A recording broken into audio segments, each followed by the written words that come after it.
Hi everyone, welcome back to latest episode of the Precursive Perspective.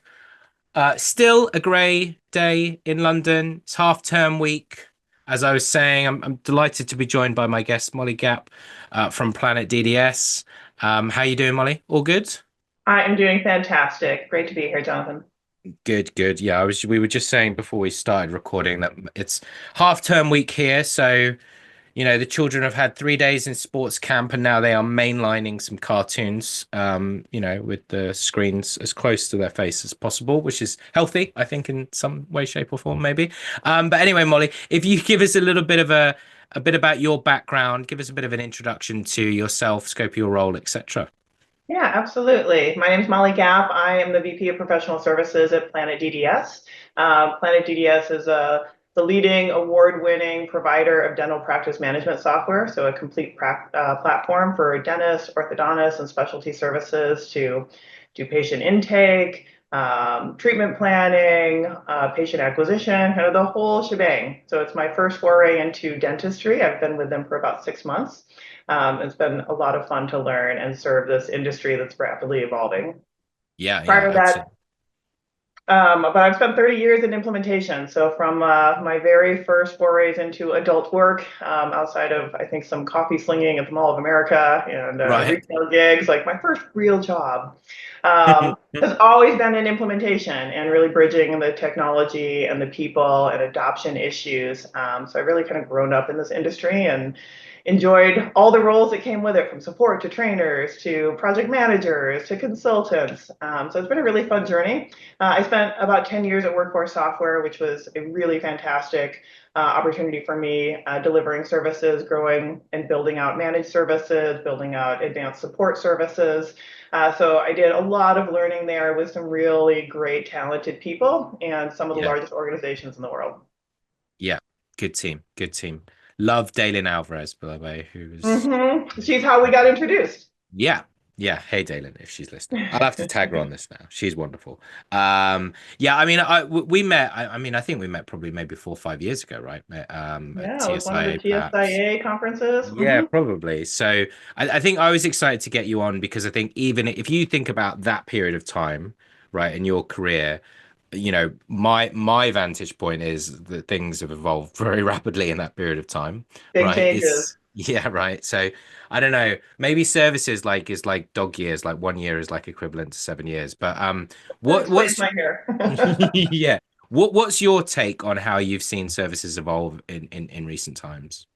So, I mean, I think many of us that are in the industry are really well aware of the economic climate changes that have put additional pressures on companies, particularly SaaS companies, in our push for growth Hmm. throughout the last 10 years, and now really having a more balanced view of both growth and a sustainable operating model where Yep. we need to drive good profitability, not just growth. And so as money became harder to come by from an investment standpoint, we had to run our businesses with different levels of efficiency and really tap into revenue opportunities that maybe hadn't been thought of before. So PS was a necessary evil to growth. Now we're really at the table, being part of the conversation, and understanding that we can deliver game-changing services to customers, that the software is not enough, that you can have the best software in the world, but if you don't have a great model to deliver that and help your customers adopt it, it's still not doing them any good. It's not serving those purposes. So understanding that we are not just a necessary evil, but actually a game changer for our companies and for our customers has been a real shift.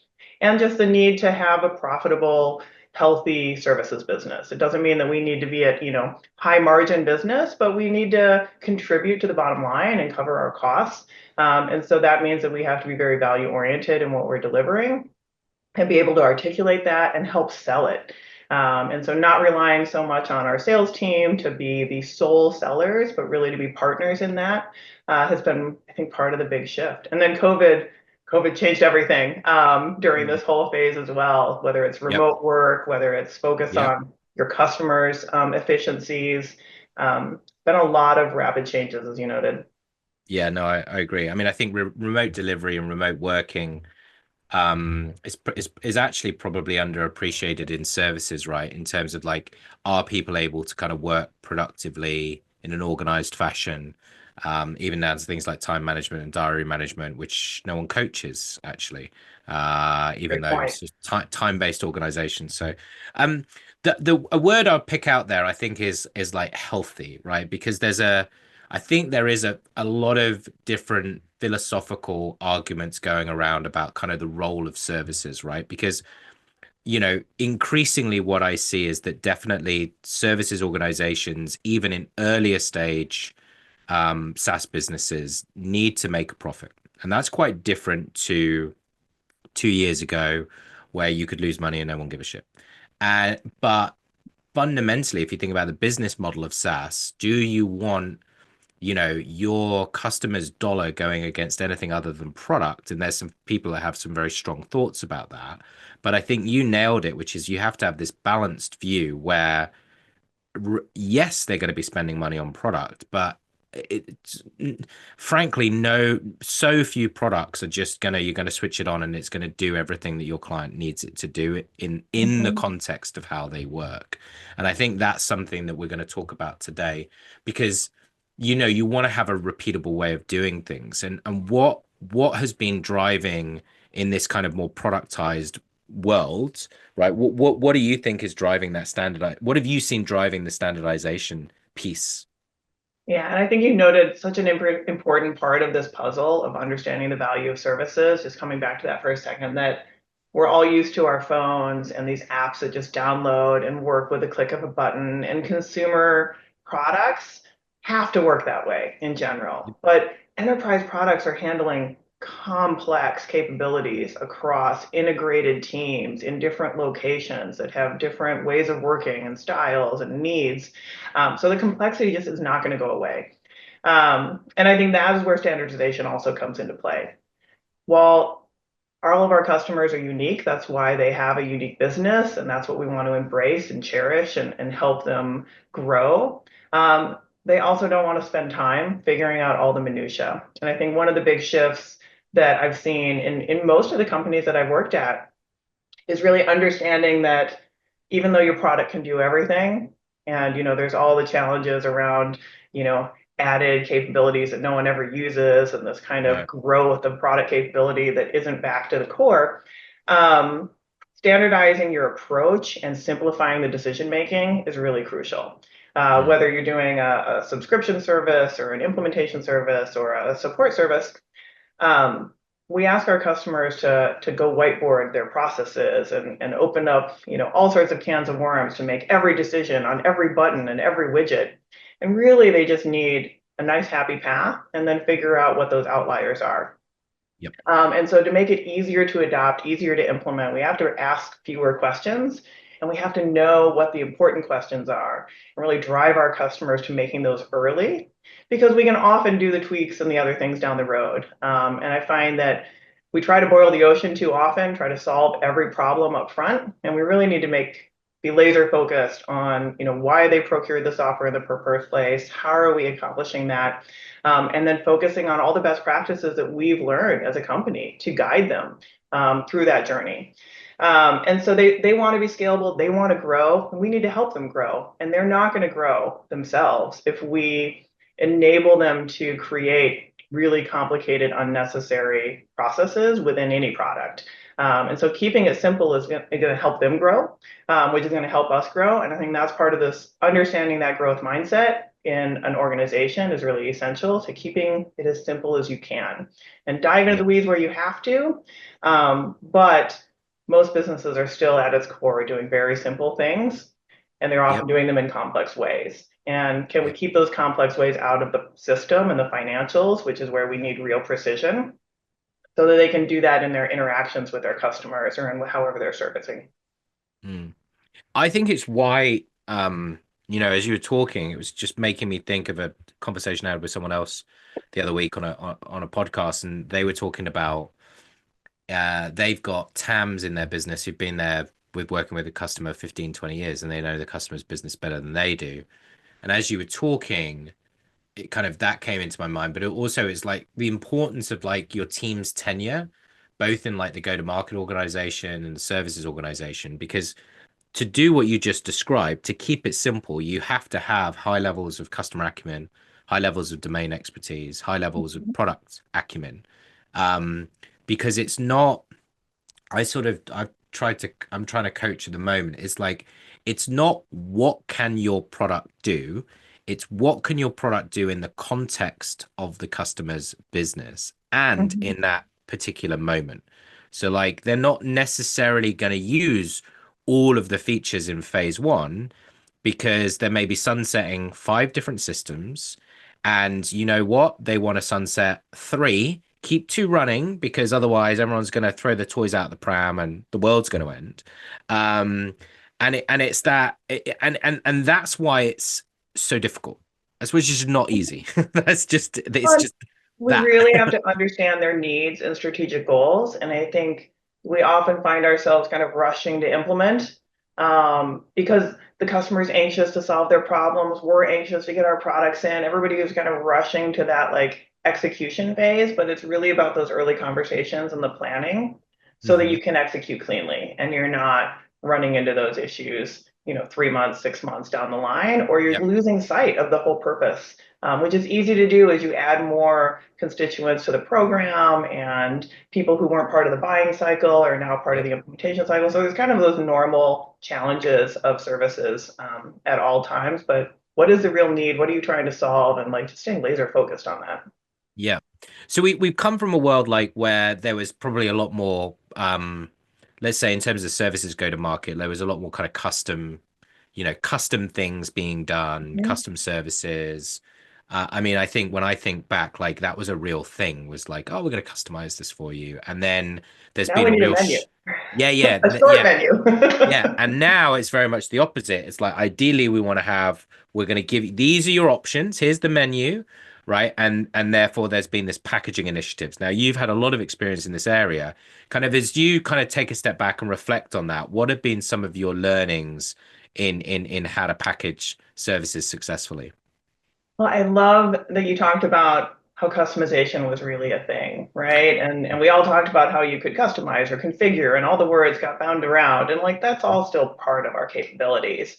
But I really like the correlation to a menu. And I don't know about you, I love good restaurants. I love exploring new restaurants.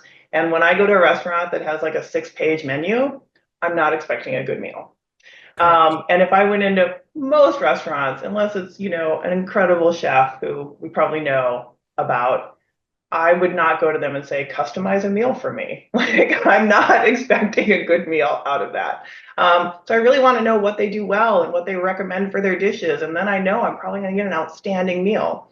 And I feel like what we're doing in services and implementation is not that different, right? Like, we're going to do certain things really well, and we should package those up so that they're really clear. And the things that we don't do well, we should own and acknowledge so that they can get those services either from a partner or another vendor or internally. And so, it really goes back to, again, minimizing the number of choices. On a customization plan, an infinite menu, you have like nonstop choices and decision-making fatigue is real. Like we all don't want to even have to figure out what we're wearing anymore. Capsule wardrobes and, Yeah, wearing yeah, the same mock turtleneck every day. yeah. Similarly, like customers get really fatigued on all those decisions. So the more finite you can make it, and I think the more you can tailor your menu to be the things that you do great, the things that are going to solve the majority of problems for your customers, the easier it is for them to consume that, whether it's from a buying cycle, whether it's from a understanding of that next layer down from an execution standpoint. And I think part of that as we look at like core learnings and packaging is also really understanding your CapEx and OpEx budgets. How Mm. do you make sure that you have offerings that can apply to either or in the right time so that you make it easier for customers to buy from you, and that the different parts of the organization that are buying actually have options on the menu. If you only sell desserts, you're not going to get a diabetic. Like you have to have some things that are going to meet different needs of the different parties and your customers. And I think looking at, back to core learnings involving customers in the process. So I think where I've seen the most success was where we did, small format, kind of almost internal pilots where we thought we had a good idea, we wanted to try it out, thought we had a good fit for a customer, and we tried it. But we usually worked really closely with those early customers on defining it. We didn't just sit in a corner and come up with what they thought they needed and build all the contracts and all the materials and everything else. We started small, sometimes at high dollar value. Small doesn't mean that it doesn't have a higher dollar value, but it means that we're starting with a couple of customers who have a real need that we understand and that we have a good relationship with. I'm not a fan of trying to build out services that are useful only in a crisis, because usually many of these are about a longer term relationship, and you can swat a certain thing down, but now where do you go from there? Like, we've solved the one thing. It's really about these bigger, broader problems. Mm. So listening to customers and listening to other voices in the company, right? Within services, we have a viewpoint, a lens that we see our customers and their need. Yeah. But other people in the organization, whether it's sales or support or marketing, all come with other ideas, and really listening. And even if you don't think that they're correct, you're not going to really know until you try it. And being Well, it's open to. instructive to know. It's instructive to know how that they think about it differently, or they talk about it differently, or we're all using different language to describe this thing. It's like, what do you Mhm, like? That's why finding that out is pretty useful, right? mhm.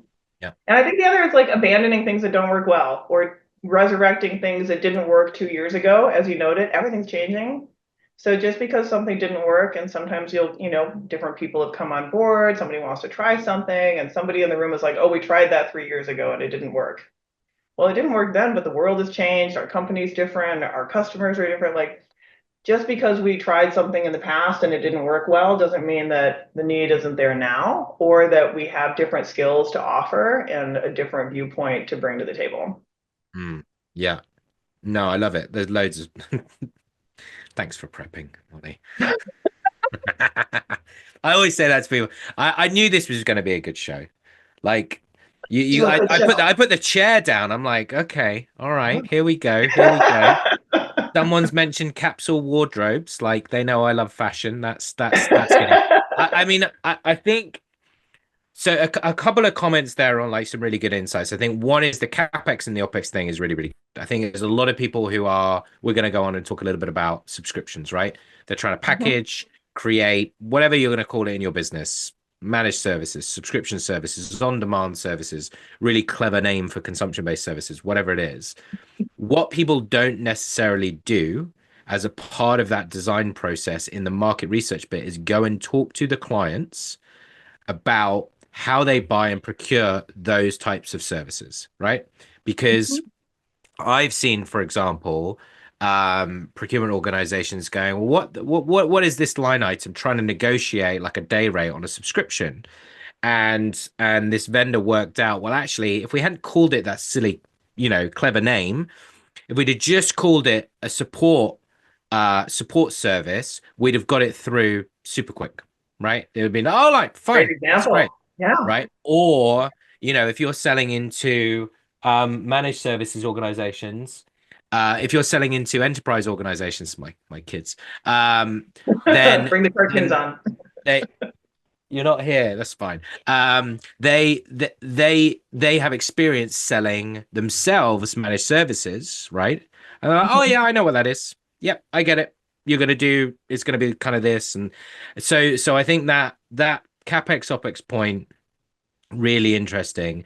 I also love the idea of don't abandon, like be prepared to abandon something and then come back to it. Like great insight. Yep. Love it. Love it. Um, so you've had a lot of experience selling subscriptions, and I think want to just kind of start with the strategy and the segmentation piece, right? So how there's kind of some first principles there to set things up for like long-term success if you're going to go down that route. Mhm. Yeah, I think understanding how you're grouping your customers and their buying style and their needs. I mean, segmentation to me is also so much about where they are in their business journey. Yep. Often we're going to see, small and medium and enterprise, and you talk about scaling, or you're talking about growth versus non-growth, and that segmentation really should help you define what the need is, so that you can Mhm. figure out both price points and offerings that are going to fit that need. So if you have, a high dollar, high touch model, that might be great for a large enterprise that isn't as doesn't have the staff necessarily to do everything. They're always growing, they're always doing more, they need more versus, a smaller mid-sized company just doesn't have the volume of work for their teams generally, unless they're in high growth mode. And they're just going to have a smaller footprint in what their need is. And they might need things that are more maintenance around, employee changeovers, right? If they're replacing staff, how do you tailor something to help them bridge that gap versus a large enterprise? They generally are going to have larger teams. They can absorb that themselves. They really want more of an extension of their team on some of these services. And then it's also about how you're working with their sales organization. So certain segments might be easier to sell into or be more of a formulaic, smaller menu that your sales team is really equipped to sell themselves or can sell with the proper support. And as you get into certain other segments, you're probably going to need more focused selling out of your services organization. So I think the other big shift in the last few years is more focused services selling versus, relying on software sales, really partnering in that. And I think as you embark on any sort of changes to your service portfolio and into the menu that you're offering, especially as you get into larger scale format items, you need to be ready to go sell that yourself. And be teed up by your sales team, be ready to partner closely with them and partner with finance so that you understand how you're incenting sales, how you're incenting your teams. You really start getting into a lot of other areas of the business in terms of the behaviors that you're driving and how you're trying to entice people to take on what is sometimes a harder selling phase, right? It's easier to sell this very concrete product piece of software. And it can be an added challenge to sell your services, especially when you have new services that maybe are not as well defined or you don't have a lot of referenceability. So you really just need to be ready to step into some of those segments with your sales team. Hmm. I think the point that you highlighted around like the customer behavior and I think the customer maturity, right? Where are they in terms of their maturity or journey is for me is at the core because like that as you highlighted, the challenge with selling services, particularly as businesses grow, if you've got if you're one product and you sell it into multiple segments or multiple industries, everyone talks about their problems differently, right? Everyone's maybe going to use what you do slightly differently, and therefore think about that from kind of like a positioning of services perspective. You've got to talk about how you're kind of switching on value or how you're implementing within all of those different contexts that I mentioned Mhm. earlier. And so you then kind of layer over like multi-product portfolios, multiple services SKUs, suddenly, right? It's all blown up and you've got loads of things. And that's as you highlight why you need kind of like the specialists. And the SDA survey that we've been running for the Services Delivery Alliance, like that's showing that about 30% of the companies had specialist service sales, 30% of them were putting them in, right? So 60% of businesses are kind of in that direction or going that direction already. And because I think that's the bit where, like you said, the simplicity is so important, right? It, you can put loads of thought into like the package and the structure and the pricing and the buckets of hours per quarter and the engagement model, and you might have 2 minutes to pitch that. So it's got to be it's got to be so simple for an easy for a customer to understand of like, okay, you're going to be here, and then this thing is going to unlock this, and we're going to help you do that, and we're going to be an extension of your team here. And let me give you one example. Okay, I get it. All right, and that's it's just this mad paradox of creativity, effort, and sweat, and then how you've got to keep it so simple in the shop window.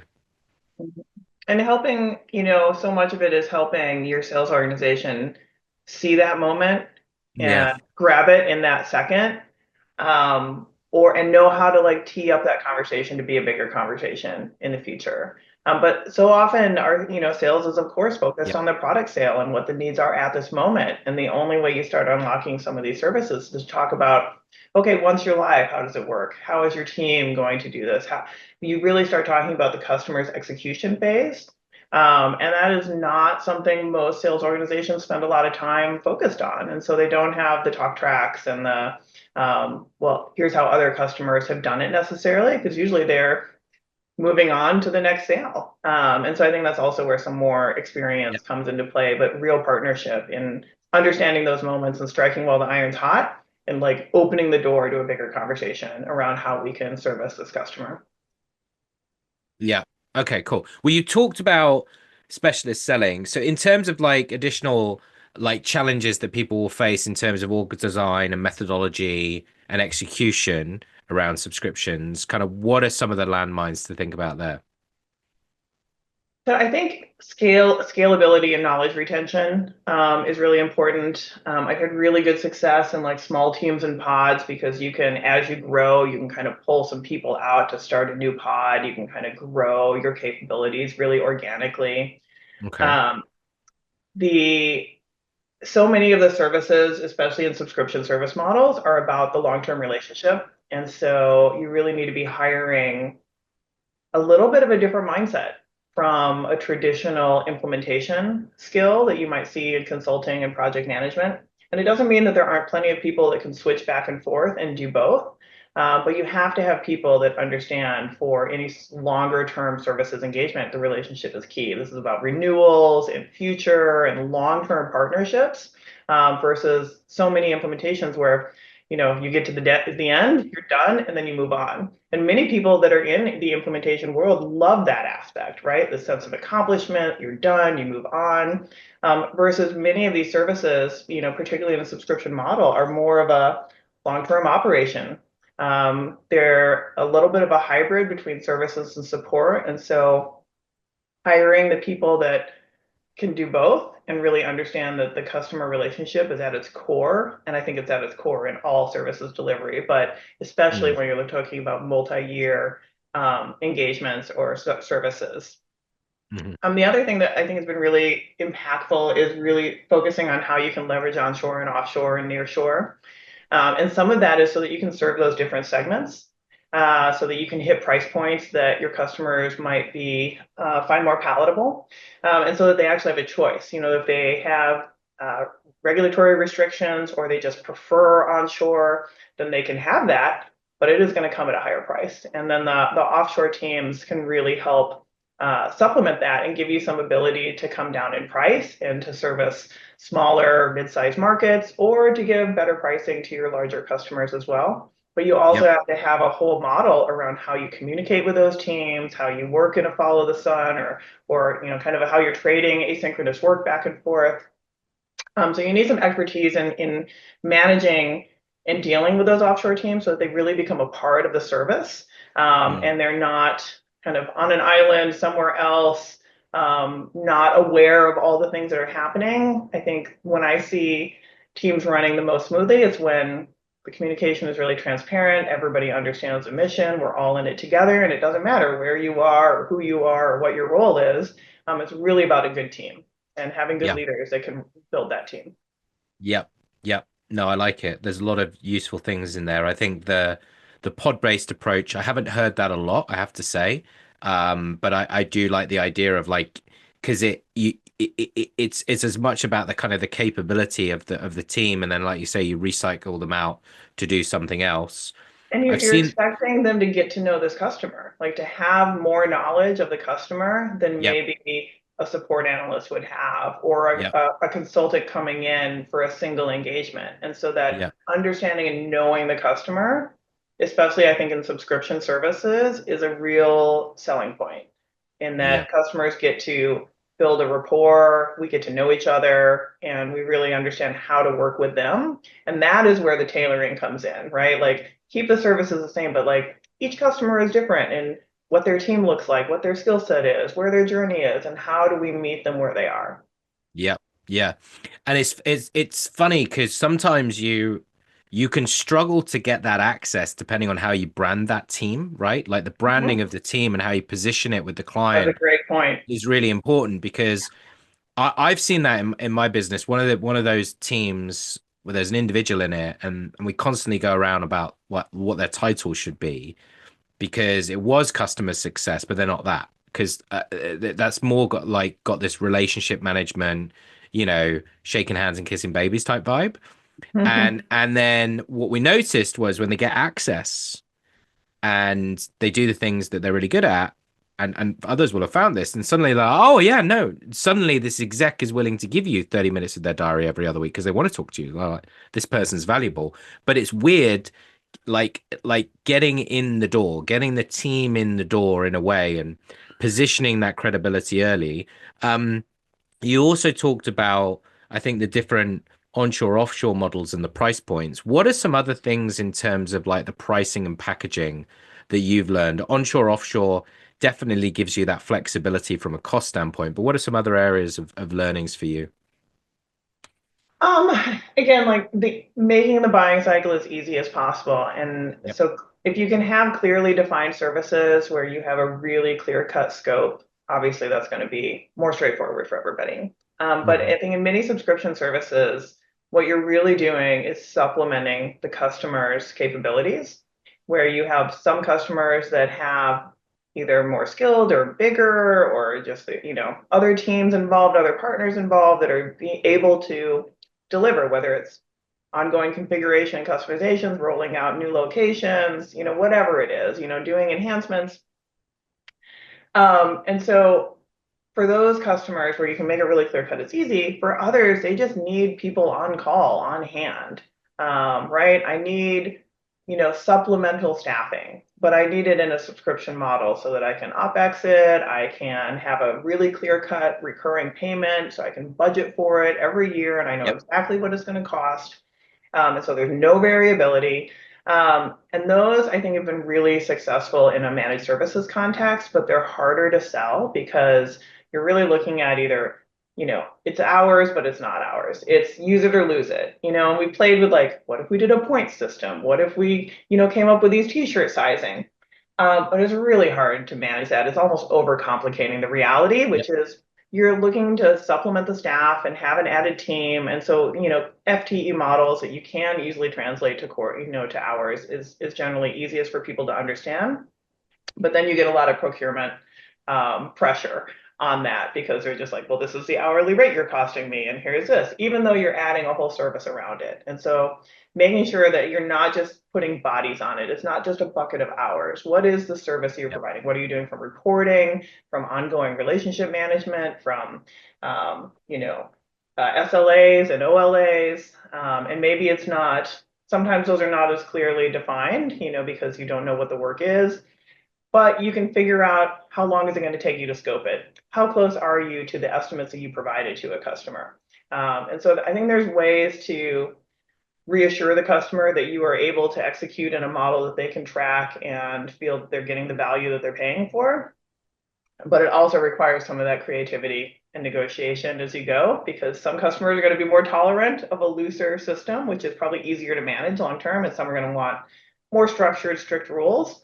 Um, and I think for that line, it's just all about, very normal selling. Just do what you say what you do, make sure you are transparent with your concerns, and don't be afraid. I think that was one of the other biggest learnings I've had in all of this is to not be fearful of having the conversations with customers around whether it's Hmm. price, whether it's service, whether it's delivery.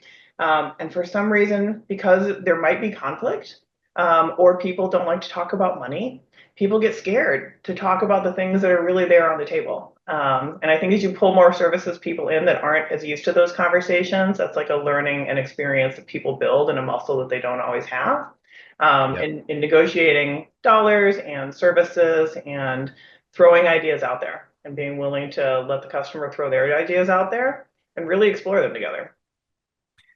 Yeah, there's a few things in that that are really interesting to me. So one of them is, like you said, is you, you start to get into this and you learn very quickly where you're getting traction, right? You learn in my world, we were quite surprised actually at how we were better at selling. Better is the wrong word. We were selling more subscriptions into new customers than we were into existing to begin with, because the existing client base is so used to getting You've expertise for over-serviced free them. via Yep. already, right? So they were like, hold on, why are we now paying for this thing?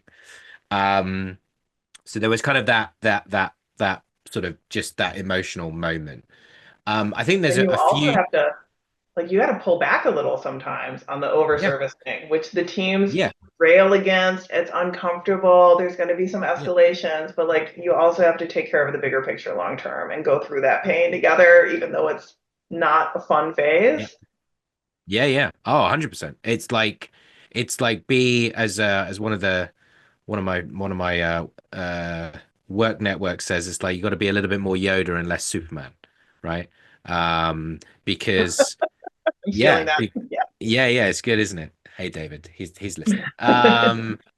The thing, so there's a couple of things that are interesting there. So one is like if you're the thing about a subscription is a subscription can change over time. You can evolve what's in the service. So, for example, if you want to move to a recurring services model, you do have the option to sell a subscription, whatever you call it, and in year one, you get onboarding and optimization. And in year two, you Mhm. get something different. And in year Mhm. three, you can get something different.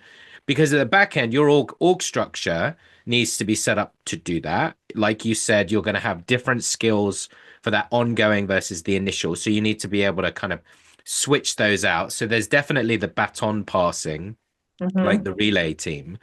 The bit that I always think is challenging is everyone will ask how much of how much time do I get? How much of your person or people do I get? Am I getting them full time? Am I getting half their time? Can I call them any time? Like what? Because it's a natural question, right? It's a Sure. natural how does this work? And then eventually at some point you're having to, unless you're selling a residency, right, where it's like a person full time, you eventually get to a point where, yeah, there is a cap, right?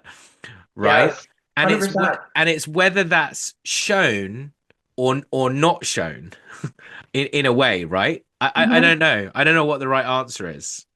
Well, I think again, when you're in a really defined scope, and it's easy to not have to open that up for everybody. But when you're Right. looking at any sort of like resource model, I think the more transparent you are, the better. So that you Yeah. can say, hey, you're burning hot. And we did some things at Workforce that worked really well where we said, you've got your year of FTE percentages of whatever we've negotiated based on what we think your plan is. It all got targeted, but it wasn't, it's use it or lose it. But within the year, we could flex up and down. So, and it's all about again, just like an implementation, planning, communication. So at the start of the year, hey, what are your peaks and valleys going to be? What other initiatives do you have going on that's going to be a drain on this system and where do you want our team to come in? And so if you're going to have a dip because you're doing testing or you're in a freeze, then how do we move that work into another quarter so that we can ramp up in that phase and then ramp down? And as we grew the portfolio of customers, you'd have different ones kind of ramping up and ramping down throughout the year. And so it generally balanced out. And in a pinch, we could always go borrow staff from other teams. So the only way we were able to do that is to make it very visible and make sure that every month they saw what their consumption was versus what was planned. And then if they were too hot, either we could add, you can always add more people. We can always do contract changes to add either short term or long term. But maybe they were running too low and, it really opened up a conversation like, let us help you. What are you working on? How can we do some things for you? And if you have a pretty loose Hmm. scope, Yep. there's a lot of opportunity to play in that space and kind of look Yep. for ways to support the customer, which is really exciting because then that it can open up other product opportunities. It can get you in stickier and more engaged with different parts of the business. But if you're too structured, then you almost lose those opportunities to like lean in when they might need you more, or Hmm. to be willing to back away when they've got other things going on. Right. Okay. Interesting. Um, like it. Cool. Couple of other then things that I wanted to talk about, which is around the portfolio design, right? And the sort of the word you used earlier, which I like, is about balance. And we were chatting, planning for this, catching up. And one of the things we were talking about was like some of these offerings can actually be just like they can also just be a play. They don't need to necessarily be paid for because there's going to be certain circumstances where client isn't going to pay for it. Because I think, there's two types of services always in my mind. One is a value add, one's adding value, and one's plugging a value gap. And that's either your product isn't doing what we thought it would, or it hasn't been quite implemented the right way, or there's been a change, or there's adoption issues. And therefore, you have to be pretty savvy about when you're looking to monetize because customers aren't going to throw good money after bad, so to speak. Mhm. So kind of when we take a step back and think about like that portfolio mix, right? What are kind of what's some of your thinking about the balance of, the portfolio to onboarding and then value added services, but even then having actually carving out like it time for what I call now not free services, but investment services. Mhm.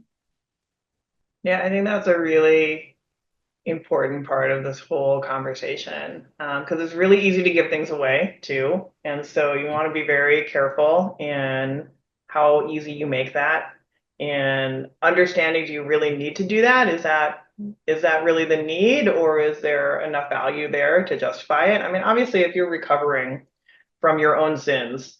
Like, we should own that. If we messed up, we need to do whatever it takes. But sometimes it's not out of your hands. It wasn't any mistake you made, but the customer is still not in a great spot. And if you want them to be happy and retained, you do have to make those investments Mm. to get them back on track.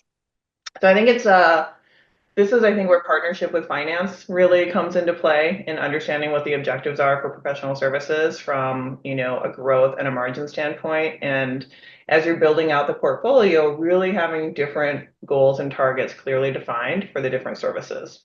So you might have a service that is targeted to be a 40-50% margin service, and you might have a service that's just break even. And you might have a service that's, just a 10% margin. You're trying to give them new value, but you're also not trying to really profit off of it. It's really about sustaining that. And I found finance is a tremendous ally in defining what those are, in helping hold other parts of the business accountable, or at least help educate on why we can't give this service away for free because we have really clear goals on that. But as you build out a portfolio, you can also lean on those other service offerings. Or sometimes it's just a SWAT team to go in and fix things, right? It's not always a defined service. But I think sometimes you can use your services to solve those problems and then grow into the future. So we've had some good luck on things like you had to be very careful with it. You couldn't go offer this all the time, but maybe we do a quarter at rather than doing a multi-year because people were hesitant about that. Do we come in for one quarter and let them kind of try before they buy? And if they're Yeah. happy with it, great. Contractual language is there to continue it forward. Or maybe then they only purchase what they've used. And we can obviously go discount or do some things to really incent them. So Yeah. they don't always necessarily have the trust that the value is there. It might not be, maybe they don't have any managed services in their organization at all. Getting them to at least meet you part way, Mm. and for the right customer, doing a kind of try before you buy model, or at least It's a only POC, buy what isn't you it? bought. Yeah, it's a little bit of a Yeah, POC on the it is. service. Yeah. Yeah. Yeah. No, And sometimes when there's a yeah. crisis mode, or that, hey, investment, that could be Yeah. a little shared up front. But if you see the future there for longer term work, you can use that to get to that longer term work. Yeah, no, I like that. I was chatting with friend the other day who's selling, they sell like they know they've got they've got a big old solution. They always know that there's a lot of snagging in the quarter post launch. So they sell a quarter's worth of a TAM for that purpose. And then Mm-hmm. you've got the option to continue. I really like that. I think I haven't really heard the term services POC a lot that I can think of. But I think it's a great concept because that's how you test your, someone might be like, well, I don't want to sign up for a year, or I don't want to sign up for but it's like try it and then actually we can maybe refine it down. And you know what you might find, like you said, is we maybe need a little bit less effort because it is compartmentalized and it will cost actually this much over the duration, Mhm. or they love it and there's a bit more there to it. um And the challenge, though, just for people to be aware, is like there is that investment up front from your team too, right? yeah. Like starting the service is not a trivial endeavor. There's usually systems and people and education. And so, those first few months are not the highest value because there's so much that's going on to establish the structure with the customer and learn each other. So just setting Yep. expectations on what to expect and having really clear success criteria, like what does it look like? What do we need to accomplish for you to say, yes, this is valuable, is also really crucial. Yeah, my tip on this packaging thing, I mean, I've been looking at this for years. I think that's when I first met you, the TSA. I did this talk and the whole world turned up to it, which I was quite surprised about and intimidated by. Um, I don't know if you went to that one, Robney. I think maybe you were at that one. It was I like think that it was was like yeah, I think it was. 350 people all showed up to this see this kid talk about this topic. Great marketing pitch on that. What's the little Yeah. bio of like, here's the two sentences of this talk? You nailed all the words. Yeah, yeah. Well, this guy from Hewlett Packard sat at the front, and he was like a bit of an older dude with like a walking stick, and he took one look at me in my high tops, and he said, "Is this going to be good?" Uh, he goes, it's not like gold, silver, bronze, is it? Like for package?" And I'm like, no, it's not. And that's actually that. I was like, I said, I remember I said, if it's shit, you can walk out, mate. And he stayed. Turned out he was the distinguished professor from Hewlett Packard who'd like was in the back room, started it all up there, so he knew what he was talking Oh, about. how But cool. we and I had about 5 minutes at the end to chat, and he's like, "You know why it should never be gold, silver, bronze? Because no one wants to come third at the Olympics." And I was like, "That is I brilliant." love that. And but one thing on all of this, as you say, is like you can put it as a tremendous amount of effort to get stuff off the ground, and everyone that I talk to is like, you end up with a portfolio that's like overblown and there's too many things, and then you got to rationalize it because you got to maintain all of this stuff, and you got pitch decks, and you got all the stuff at the back end and the SKUs in Salesforce or whatever your Limited CRM menu. is. Exactly. I just like the idea of you got two options, right? You got kind of like standard and enhanced, right? Or essentials and advanced. But it's two options because you'd like to hear emotion like, oh yeah, we want to do things in a standardized way, or you're like, yeah, well, I'm special, so I'm gonna go the advanced route. Um, but I just think it's like if you start, because you can also A/B test as well. You can be Yeah. like, and you're just running two delivery motions, two sales motions for like one Being thing. willing to experiment, use the data. Like I feel like that's another great change that's happened in PS over the years. It's the willingness to try new things and to experiment and not expect that to be the go forward plan forever.